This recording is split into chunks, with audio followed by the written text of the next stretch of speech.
দুর্লভ সুন্দর জীবন লাভ করেছেন, আমার আমার বলে বলে ঝগড়া করবেন না, আমার আমার বলে হিংসা করবেন না, আমার আমার বলে রাগ করবেন না, আমার আমার বলে বলে এবং দান থেকে শীল থেকে ভাবনা থেকে বিরত থাকবেন না, সর্বদা পুণ্য কাজ করবেন।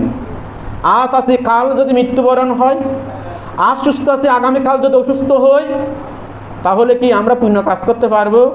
আমাদের এই জীবন নিত্য নয় অনিত্য, পরিবর্তনশীল। এই সম্যক দৃষ্টি আমরা উৎপন্ন করতে চাই না। আমাদের যখন দেহের বল থাকে, বাহুর বল থাকে, মুখের বল থাকে, অর্থের বল থাকে, আমরা কি করি?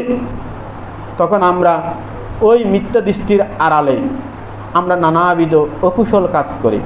অনেকে বলে আমার শীল পালন করার কেন দরকার, অনেকে বলে শূন্য করার কেন দরকার, এখানে কোনো বিশ্বাস আছে, এখানে কোনো প্রমাণ আছে? তখন মিথ্যা দৃষ্টি